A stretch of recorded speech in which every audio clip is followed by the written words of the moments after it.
رقص۔ اس ناول کو تحریر کیا ہے ایمان خان نے۔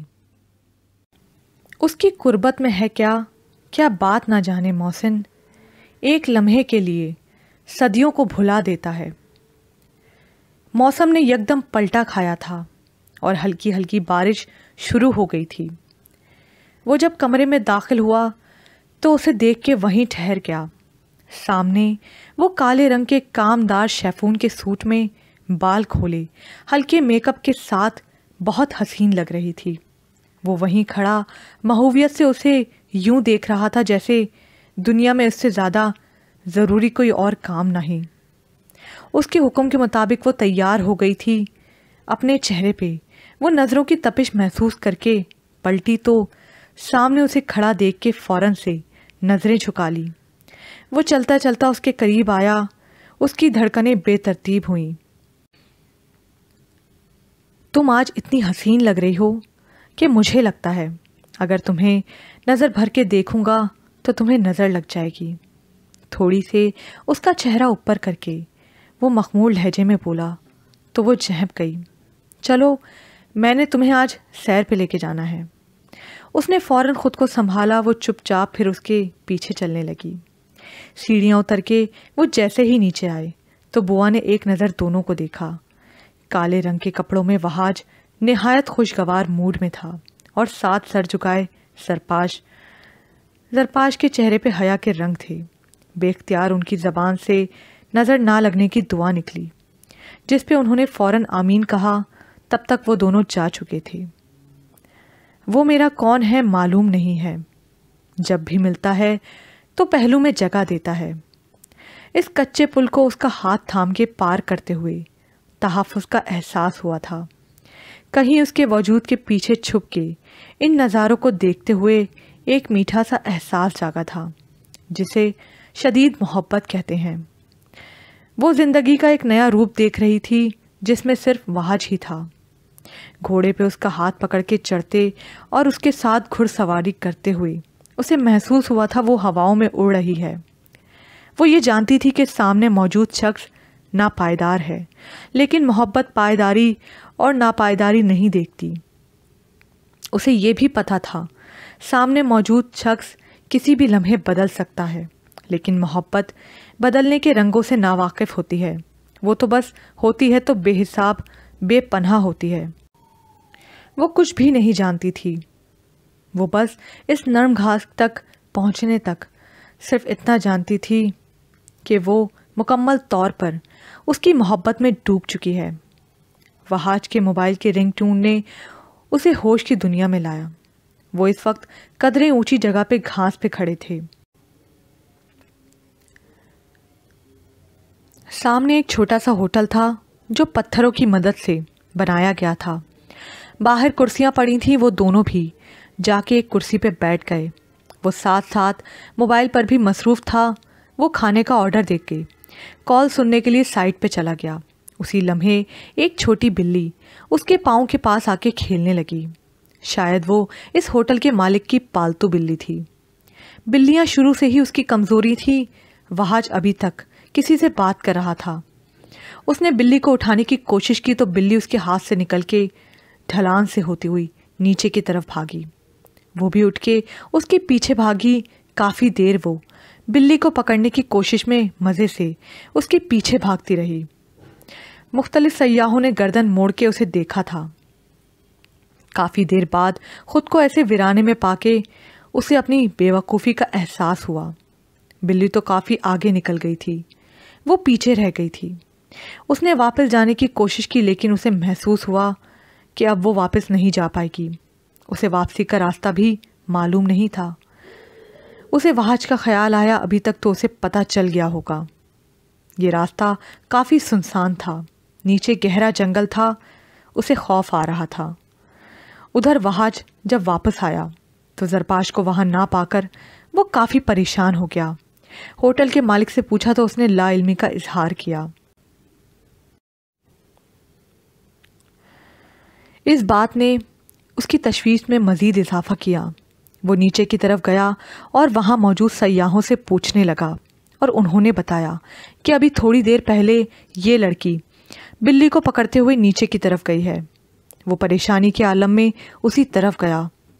جنگلی جانور کی دھاڑ سن کے وہ مزید سہم گئی اور اٹھ کھڑی ہوئی، بوکھلا کے اندھا دھند بھاگی اور سامنے کسی چیز سے ٹکرا گئی۔ اس نے دہشت بھری نظروں سے سر اس طرف دیکھا اور اس کی سانس میں سانس آئی۔ وحج، وہ ادھر کوئی ہے۔ وہ روتے ہوئے اس کے سینے کے ساتھ جا لگی۔ زرپاش، تم آخر چاہتی کیا ہو؟ کیوں مارنا چاہتی ہو مجھے؟ اس نے اسے شانوں سے پکڑ کے جھنجھوڑا تھا۔ تمہیں اگر کچھ ہو جاتا تو؟ وہ تیزی سے بولتا ہی جا رہا تھا۔ وہ ہوش و حواس سے بیگانہ اسے دیکھ رہی تھی۔ اگر میں وقت پہ نہ پہنچتا تو کیا ضرورت تھی آنے کی یہاں؟ ہاں، وہ غصے میں اس سے پوچھ رہا تھا، لیکن وہ اس وقت اتنی ڈری ہوئی تھی کہ اس پہ کسی ڈانٹ کا کوئی اثر نہیں ہو رہا تھا۔ وحج پلیز مجھے یہاں سے لے جائیں۔ وہ ایک دفعہ پھر اس سے لپٹ گئی۔ اس کا غصہ جھاگ کی طرح بیٹھ گیا۔ وہ سمجھ گیا کہ وہ ڈری ہوئی ہے، اس لیے مزید ڈانٹ کا ارادہ ملتوی کر کے اسے تسلی دینے لگا۔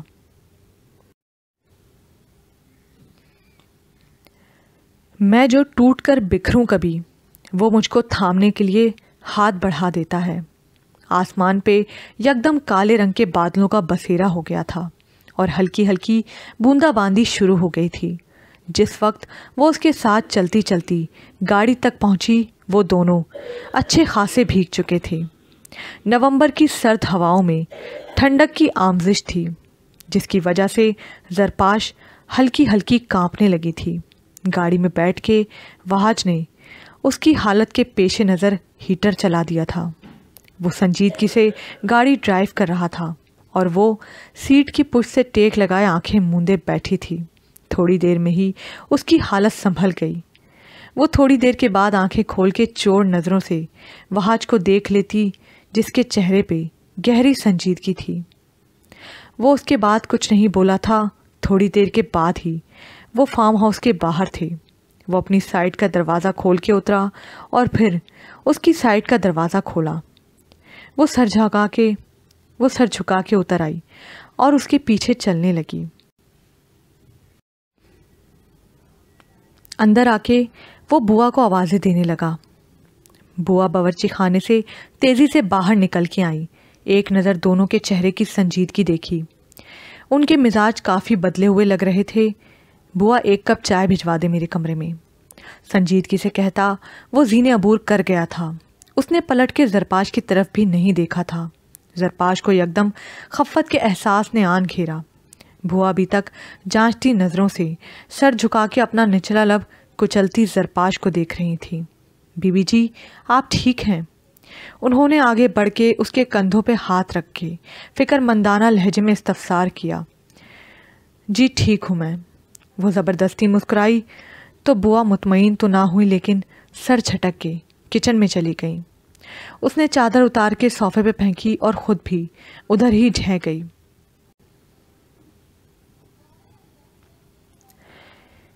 میں پہرو اسی کے سرہانے بیٹھا رہتا، ذرا جو بات کرے اب تمہارے بارے میں۔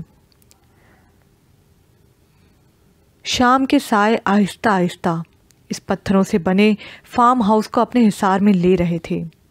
وہ جس وقت سیڑھیاں اتر کے نیچے آیا، باہر شام کا ملگلجی اندھیرا پھیل چکا تھا۔ وہ جیسے ہی نیچے اتر کے آیا تو چونک گیا۔ وہ صوفے پر ہی نیم دراز گہری نیند میں تھی۔ دوپٹہ صوفے سے ہوتے ہوئے نیچے کارپیٹ پہ پھیلا ہوا تھا۔ وہ کچن کی طرف گیا تو بوا کھڑی برتن دھو رہی تھیں۔ بوا، زری باہر کیوں سو رہی ہے؟ فریج میں سے پانی کی بوتل نکالتے ہوئے اس نے سرسری پوچھا۔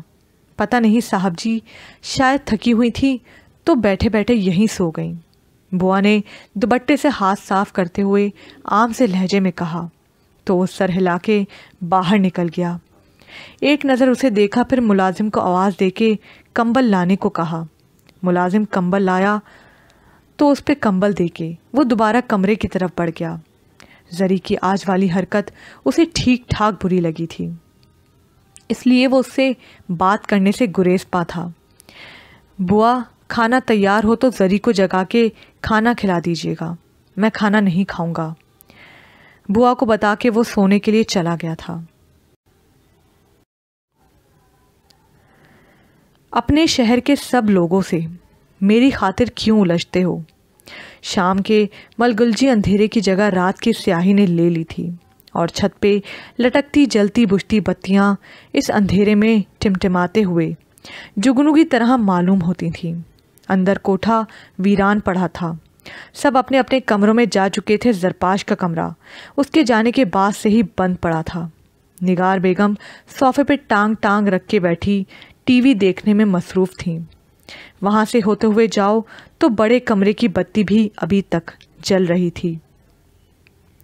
وہ بیڈ گراؤنڈ کے ساتھ ٹیک لگائے ٹانگیں لمبی کیے نیم دراز تھیں۔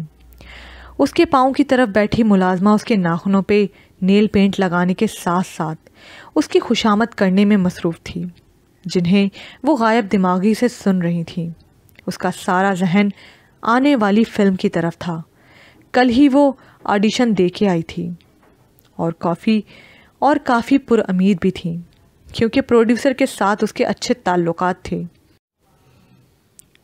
اب تو وہ اپنے مستقبل کی کامیابیوں کے متعلق سوچ رہی تھی، جب اس کے بجتے موبائل نے اس کی سوچوں میں خلل پیدا کیا۔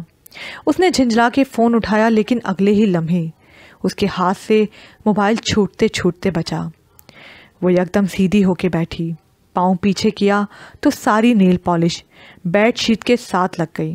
ملازمہ نے بوکھلا کے ہاتھ پیچھے کی طرف کھینچا، لیکن وہ اس طرف متوجہ ہی کب تھی؟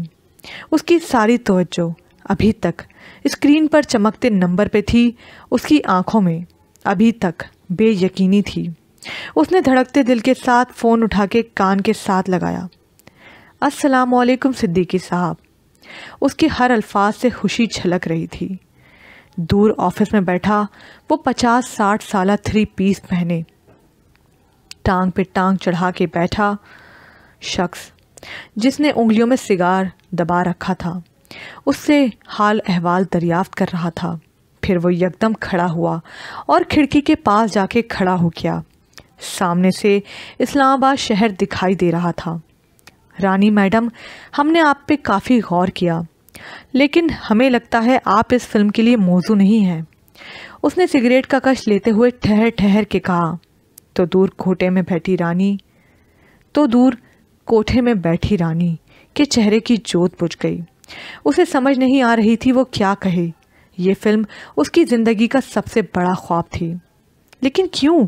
کل تک تو آپ پوری طرح تیار تھے مجھے فلم دینے کے لیے، آج کیا ہو گیا؟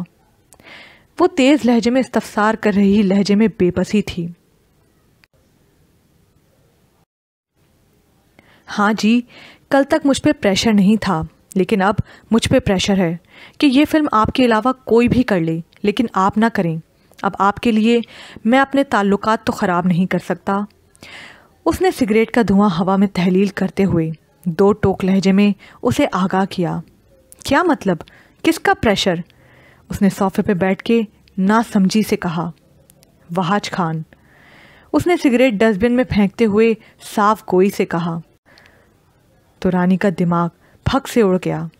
اس نے بامشکل خود کو کچھ سخت کہنے سے روکا۔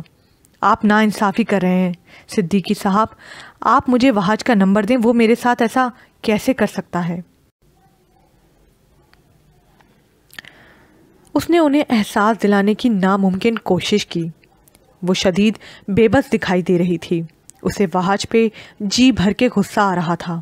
اتنا تو اسے اندازہ تھا ہی نہیں کہ وہ اتنی آسانی سے اسے معاف نہیں کرے گا، لیکن اسے بالکل بھی علم نہیں تھا کہ وہ اسے ایسی مار بھی دے سکتا ہے۔ یہ تو آپ کو ان بڑے لوگوں کے ساتھ بگاڑنے سے پہلے سوچنا چاہیے تھا۔ خیر، میری طرف سے معذرت۔ ہاں، آپ اور وہاج آپس میں طے کر لیں، میں نمبر آپ کو فارورڈ کر دیتا ہوں۔ مجھے کوئی جلدی نہیں ہے، میری پہلی ترجیح آپ ہی ہیں۔ وہ دوبارہ کرسی پہ آ بیٹھا تھا اور اب خود کو اس معاملے سے الگ کر چکا تھا۔ رانی نے غصے سے فوراً کال کاٹ دی، موبائل بیڈ پہ اچھال دیا اور خود سر دونوں ہاتھوں میں دے کے بیٹھ گئی۔ سائڈ پہ خاموشی سے کھڑی ملازمہ نے اس پہ ایک ملامتی نگاہ ڈالی پر بولی کچھ نہیں۔ اس کے موبائل کی میسج ٹون نے ایک دفعہ پھر اسے اس طرف متوجہ کیا۔ وہ ہذیانی کیفیت میں اٹھی اور موبائل اٹھایا۔ سامنے صدیقی کا نمبر چمک رہا تھا۔ اس نے وحاج کا نمبر اسے فارورڈ کر دیا تھا۔ اب وہ تیزی سے کسی کا نمبر ڈائل کر رہی تھی۔ اسی لمحے دور وادی سوات کے اس فارم ہاؤس کے کمرے میں اس کا موبائل مسلسل بج رہا تھا۔ وہ واش روم سے نکلا، ہاتھ میں پکڑا، تولیہ بیڈ پہ پھینکا۔ اس کے بال گیلے تھے۔ وہ اس وقت سادہ سی ٹراؤزر شرٹ میں تھا۔ اس نے موبائل ہاتھ میں لیا اور غیر شناسا نمبر دیکھ کے چونک گیا۔ کچھ سوچ کے اس نے کال اٹھائی اور موبائل کان کے ساتھ لگا لیا۔ دوسری طرف وہ کسی بھوکی شیرنی کی طرح اس پہ جھپٹی تھی۔ تم خود کو سمجھتے کیا ہو وحاج خان؟ اتنی گھٹیا حرکت کر کے کیا ثابت کرنا چاہتے ہو؟ وہ حلق کے بل چلائی تو اس نے موبائل کان سے ہٹا کے ایک نظر دیکھا، پھر تمیز سے مخاطب ہوا۔ معذرت، میں نے پہچانا نہیں آپ کو، شاید غلط نمبر ڈائل ہو گیا ہو۔ اس نے اپنا لہجہ دھیما رکھنے کی کوشش کی۔ ہاں، تم پہچانو گے بھی کیسے؟ اب تم نے جو کرنا تھا وہ کر چکے۔ کیا مل گیا تمہیں مجھ سے فلم کا رول چھین کے؟ وہ زہر خود لہجے میں بولی تو دوسری طرف اس کے ہونٹوں پہ مسکراہٹ پھیل گئی۔ او، میں تو رانگ نمبر سمجھ رہا تھا، لیکن آپ تو ہمارے ڈسے ہوئے لوگ ہیں۔ وہ زور سے ہنسا تو اس کو آگ لگا گیا۔ اور تمہیں کیا مل گیا زری کو زہر دے کے؟ اس نے طنزیہ لہجے میں الٹا اس سے سوال کیا تھا۔ میں نے اسے زہر نہیں دیا، میں تمہیں کہہ چکی ہوں۔ اس نے جھنجھلا کے کہا۔ میں نے بھی صدیقی کو منع نہیں کیا۔ اس نے صوفے پہ بیٹھتے ہوئے دو بدو کہا۔ لیکن تم نے منع کیا ہے۔ اس نے اپنی بات پہ زور دیا۔ ہاں، تم نے بھی اسے زہر دیا ہے، اور میں نے یہ چھوٹا سا بدلہ لیا ہے، بس اور کچھ نہیں۔ اس نے اس کی بات کو ہوا میں اڑا دیا تھا۔ تمہیں یہ چھوٹی سی بات لگتی ہے؟ میری پوری زندگی کا سوال ہے۔ وہ روحان سی ہوئی۔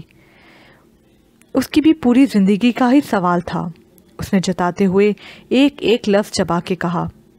بس کرو، اگر اتنی پرواہ ہوتی تو تمہیں یوں لوارسوں کی طرح چھوڑ کے نہ جاتے اسے۔ وہ بھی ناگن کی طرح پھنکاری تھی۔ اسے پتا تھا وہ یوں ماننے والا نہیں ہے، اسی لیے اپنی سابقہ جون میں لوٹ آئی۔ وہ میری بیوی ہے، میرا جیسا دل چاہے گا ویسا سلوک کروں گا اس کے ساتھ، لیکن کسی کو بھی اتنا حق نہیں دوں گا کہ اس کے ساتھ کچھ بھی غلط کرے۔ تمہارے لیے ابھی کے لیے یہ موت کافی ہے۔ اگر آئندہ تم نے میری بیوی کے ساتھ کچھ غلط کرنے کا سوچا بھی تو میں تمہیں اس سے بھی بری موت دوں گا۔ لاوارث نہیں ہے وہ، وحاج خان کی بیوی ہے۔ سختی سے اسے وارن کر کے کال کاٹ دی۔ اس نے چلا کے فون دیوار کے ساتھ دے مارا تھا۔ یہ اس کی سب سے بڑی شکست تھی جو اسے وحاج خان کے ہاتھوں سے ہوئی تھی۔ انا مقابل ہو تو ہم پسپا نہیں ہوتے، محبت مقابل آئے تو ہم سب کچھ ہار جاتے ہیں۔ صبح کا سورج اپنے اندر نئی امنگیں، امیدیں سموئے اس وادی کے اوپر اترا تھا۔ آج آسمان پہ سورج چمک رہا تھا۔ رات کو ہونے والی بوندا باندی کے آثار ابھی بھی پتوں پہ موجود تھے۔ لان کی نرم گھاس ابھی تک گیلی تھی۔ وہ رات کو وحاج کے موڈ کو دیکھتے ہوئے کمرے میں نہیں گئی تھی اور نیچے ہی کمرے میں سو گئی تھی۔ ابھی سورج کی پردہ چیر کے آتی کرنیں اس کے چہرے تک آئیں تو اس نے کسمسا کے آنکھیں کھولیں۔ کچھ دیر سستی سے ادھر ہی لیٹی رہی، پھر اٹھ بیٹھی، بالوں کا جوڑا بنایا، پاؤں میں سلیپرز اڑس کے باہر نکل آئی۔ کچن سے برتنوں کے ٹکرانے کی آوازیں آ رہی تھیں۔ دائیں طرف والے صوفے پہ وہ بیٹھا اخبار پڑھ رہا تھا۔ اس وقت وہ سادے سے ٹریک سوٹ میں تھا، شاید وہ ابھی بھی واک کر کے آیا تھا۔ اس نے اخبار سے نظر اٹھا کے اسے دیکھا تو وہ نظر چرا گئی۔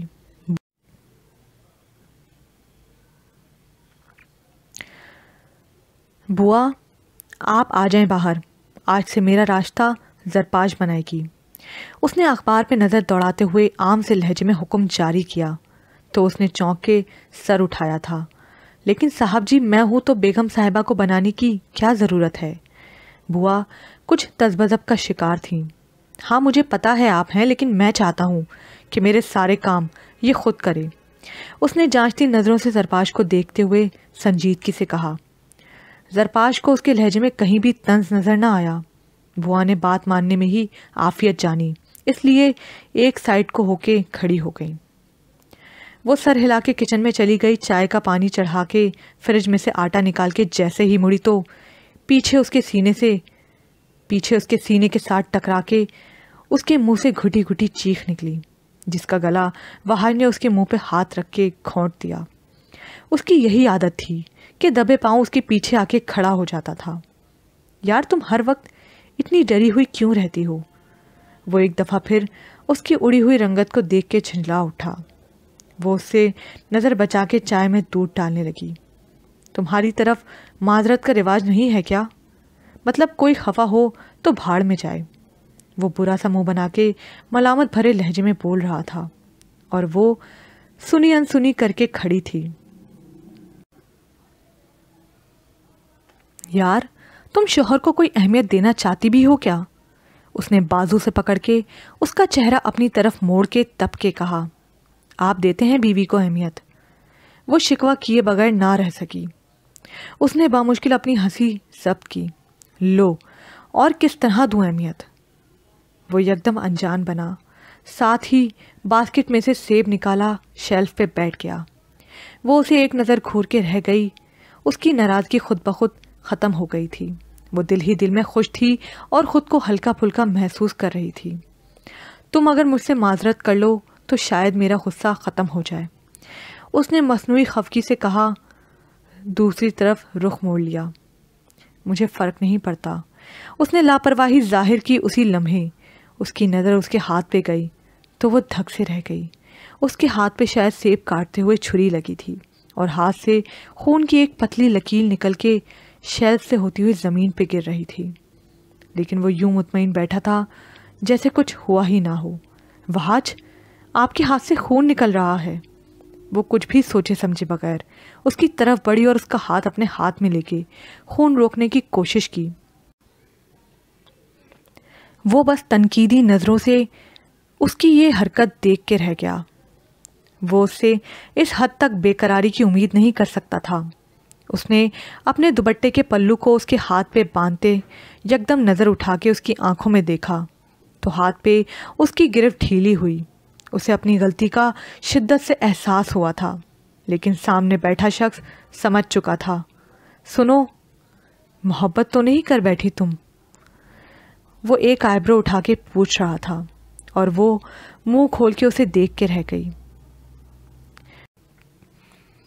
آنکھ رو رو کے تیری راہ تکا کرتی تھی، دل تیری یاد سے مغلوب رہا ہے کچھ دن۔ پل پل بدلتے موسم نے ایک دفعہ پھر پلٹا کھایا تھا۔ وقفے وقفے کے بعد ملکہ کوثر کے اونچے پہاڑوں پہ ہونے والی برف باری نے دسمبر کی سردی میں اضافہ کیا تھا۔ ابھی بھی کچھ دیر پہلے ہونے والی برف باری ایک دفعہ پھر شروع ہو گئی تھی۔ آسمان سے برستے روئی کے نرم گولوں کی آواز اس چھوٹے پتھروں کے بنے گھر میں سنائی دے رہی تھی، جہاں ایک طرف آتش دان میں آگ چل رہی تھی اور ایک طرف وہ بیٹھی تھی۔ باہر موسم کی رنگینی قابل دید تھی اور اندر بیٹھی لڑکی کی بے بسی دیکھی نہیں جاتی تھی۔ وہ گھٹنوں میں سر دے کے بیٹھی خاموش افسردہ سی معلوم ہوتی تھی۔ ہلکے آسمانی رنگ کے سادہ قمیص شلوار میں بالوں کی چٹیاں بنا رکھی تھی۔ اس کا سیاہ رنگ اور بجھا ہوا محسوس ہوتا تھا۔ اس نے ایک افسردہ نظر کیلنڈر پر ڈالی۔ اسے گئے آج 5 روز گزر گئے تھے۔ اسے یہ بھی نہیں پتا تھا کہ وہ اپنی بیوی کے پاس گیا ہے یا اٹلی واپس چلا گیا ہے، لیکن اسے ایک مبہم امید تھی کہ شاید وہ لوٹ آئے۔ اسی لمحے باہر ڈول بیل بج اٹھی۔ وہ ایک دم سہم کے خود میں سمٹ گئی اور خوفزدہ نظروں سے بند دروازے کو دیکھنے لگی۔ مفتی صاحب کی موت کے بعد وہ یوں بھی اکیلی ہو گئی تھی، تبھی وہ ذرا سی آہٹ پہ سہم جاتی تھی۔ دروازہ مسلسل بج رہا تھا اور وہ اتنی ہمت بھی نہیں کر پا رہی تھی کہ دروازہ کھول سکے۔ اسے اپنی بے بسی پہ جی بھر کے رونا آیا۔ دروازہ بجانے والے کے ہاتھوں میں برق رفتاری آئی تھی۔ شاید باہر برف باری تیز تھی۔ اسے محسوس ہوا خوف کی وجہ سے اس کا دل اچھل کے حلق میں آ جائے گا۔ کچھ ہمت کر کے اس نے خود کو سنبھالا۔ کون؟ بمشکل اس کے منہ سے پھنسی پھنسی آواز نکلی تھی۔ دسمبر کی اس یخ بستہ سردی میں اس کی پیشانی پسینے سے تر تھی۔ میں ہوں شہباز، دروازہ کھولو۔ جھنجھلائی ہوئی آواز اسے زندگی کی نوید معلوم ہوئی تھی۔ اس احساس نے کہ اس کے باہر کھڑا ہے اس نے تیزی بھر دی تھی۔ وہ ماتھے سے پسینہ پوچھتی اٹھی اور تیزی سے دروازہ کھول دیا۔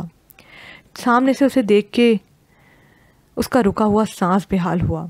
اس کی اڑی ہوئی رنگت کی جگہ حیا کی لالی نے لے لی۔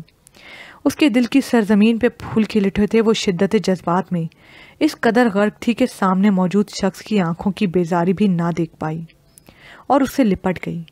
وہ ہکا بکا رہ گیا تھا اور اس بات کی امید نہیں رکھتا تھا۔ شکر ہے خدا پاک کا آپ آ گئے، مجھے بہت ڈر لگ رہا تھا۔ وہ ان کے ساتھ لپٹ کے اپنائیت بھرے لہجے میں شکوہ کر رہی تھی۔ کچھ دیر کے لیے ان کا دل موم ہوا۔